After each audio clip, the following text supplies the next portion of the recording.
I checked my phone for the 12th time in 20 minutes, watching the little "delivered" mark sit beneath my last message like a cruel joke. Every couple in the small roadside diner seemed wrapped inside their own happy world while the empty chair across from me silently reminded me that I'd been stood up. I told myself there had to be an explanation, but deep down I already knew the truth. I wasn't waiting for someone anymore. I was waiting for the courage to leave. Before we continue, if you believe that kindness can change lives and that everyone deserves a second chance at love, please like this video, leave a comment, share it with someone you care about, and subscribe to Midnight Love Stories. Your support helps keep these heartfelt stories alive. My name is Nolan Mercer, and at 34, I had become an expert at disappointment. After years working long shifts as a paramedic, I had missed birthdays, holidays, weddings, and countless family dinners. Saving strangers had become easier than building a life of my own. Friends insisted I deserved happiness too, so after months of convincing, I finally agreed to let one of them arrange a blind date. Her name was supposed to be Ivy. We had exchanged only a few messages, just enough to agree on meeting at Lena's diner on a bright Saturday afternoon. The summer sun poured through the large windows, painting warm patches across the red booths. Families laughed over burgers, children shared milkshakes, and old friends caught up over endless cups of coffee. It should have been the perfect setting for a new beginning. Instead, every passing minute made the silence heavier. The waitress had noticed. She couldn't have been older than 28. Her name tag read Maris.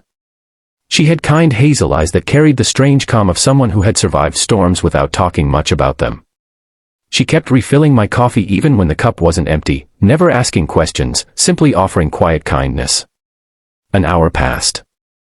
I finally reached for my wallet. Before I could stand, Maris gently placed another cup of fresh coffee in front of me. Instead of walking away, she hesitated. Then, after looking around to make sure no customers needed her, she slowly slid into the empty seat across from me. She folded her hands together and smiled softly before saying the words that would change everything. She asked if she could tell me something. I nodded, too exhausted to wonder why. She admitted she wasn't trying to be rude or intrusive, but she'd seen dozens of people get stood up while working at the diner. Most left angry or embarrassed. Yet I had quietly thanked every server, smiled at every child who walked past my booth, and even helped an elderly man pick up his dropped cane without expecting anything in return. She said people often revealed their true character when they thought nobody was watching. Then she confessed something unexpected. Earlier that morning, while cleaning tables, she had accidentally overheard a phone conversation near the entrance. A young woman had canceled her date before even walking inside.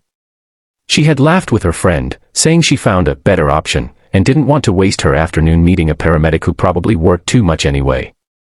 Maris admitted she almost chased after her to tell her how cruel that sounded, but she didn't. Instead, she'd watched me wait with quiet hope. She looked at me with genuine sadness and said someone who could walk away from kindness without giving it a chance didn't deserve my time. Her words didn't erase the hurt, but somehow they lifted the shame from my shoulders. For the first time that afternoon, I laughed. Not because anything was funny. Because someone had reminded me that another person's choice didn't define my worth. As the afternoon became quieter, we kept talking. She shared that she had grown up helping her grandmother run the diner after her parents died in a highway accident when she was 16. She understood loneliness more than most people because she'd spent years pretending she was fine while serving happiness to everyone else. I told her stories from the ambulance, about lives saved, lives lost, and the invisible weight emergency workers often carried home every night. Hours passed without either of us noticing. Outside, the bright blue sky slowly softened into the golden colors of late afternoon. The sunlight reflected across the windows, making the entire diner glow as if time itself had slowed down. Before leaving, I offered to pay for the extra coffee. Maris quietly refused. Instead, she handed me a small slice of homemade apple pie wrapped in paper. She smiled and said everyone deserved at least one sweet ending to a difficult day. That sentence stayed with me all week. The following Saturday, I returned. Not because I expected anything. Because I wanted another slice of pie. She laughed the moment she saw me. From then on, Saturdays became our tradition. Some weeks we talked for 5 minutes. Other weeks, after her shift ended, we'd walk through the nearby riverside park while the afternoon breeze carried the scent of blooming flowers across the water. We learned about each other's fears, dreams, mistakes, and quiet victories. There were no games, no pretending, no perfect photographs for social media. Just two ordinary people slowly discovering that the safest place to be vulnerable was with someone who truly listened. Months later, standing beneath the same warm daylight that had once witnessed my greatest embarrassment, I found myself back inside Lena's diner. Only this time, there wasn't an empty chair across from me. Maris sat there smiling, her fingers intertwined with mine. I realized that if my blind date had actually shown up that afternoon, I probably would have never noticed the woman whose kindness quietly rescued a stranger without even trying. Sometimes life doesn't give us the person we plan to meet. Sometimes it gently leads us toward the person we were always meant to find.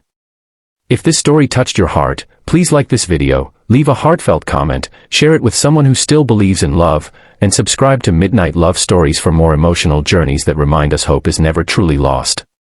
Speech balloon special request, tell us in the comments, have you ever experienced an unexpected moment that completely changed your life?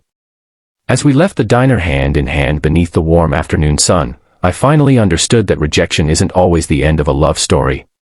Sometimes it's simply life clearing the wrong path so the right person can find a seat across from you. And often, the greatest love begins not with perfect timing but with one small act of kindness that neither heart ever forgets.